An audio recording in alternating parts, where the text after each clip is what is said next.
start to look towards light, illumination, and actually a new way of having a perception of Christ.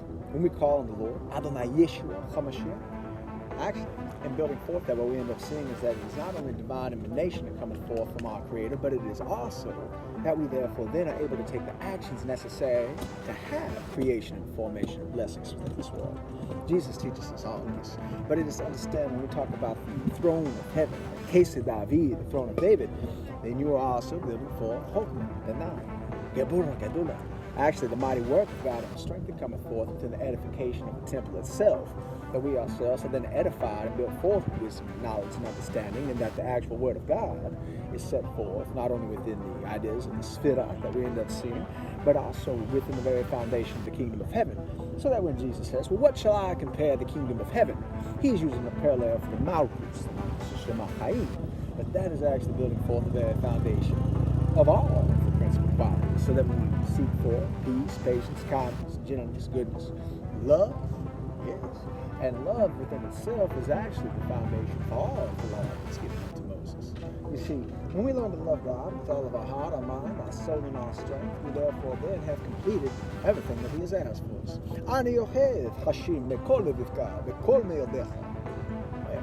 When we look at the word for nefesh, actually the word that you end up seeing for the soul also ends up connecting within the ruach and the chaya. Now chaya is actually having a higher understanding of the principles that where within the body itself, it is a temporal essence. We end up having the physical portion, but the actual spirit and then the chaya, we come into like the yehudah. It is showing us that this lives on forever. It is the spiritual essence that has the eternal blessing of God. So when we talk about the mitzvah, it is to say victory, but also eternity. And this is part of the foundation of the mercy that we end up seeing building and contrasted from the splendor of God. So that the splendor that we receive in the flesh is paralleled by the victory and the eternal, everlasting blessing that the soul and the spirit has that leads us into the behind the Yehudah. Now these are the different levels of the soul.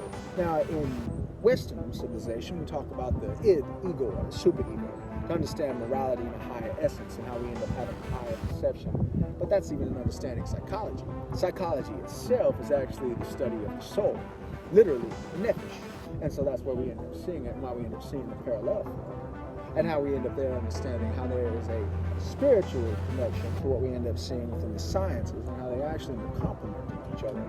So that when you start to appreciate that, what we can see is how they therefore are building onto each other and giving us an appreciation for the soul itself.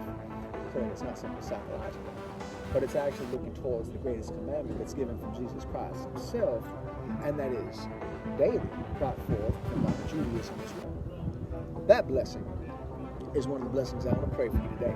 It's to have love. Love for your neighbor, love for your Creator, love for yourself. If you love yourself, you can love your neighbor. And if you can love your neighbor, you learn to love God. God bless. God bless America. I'll see you. Shalom.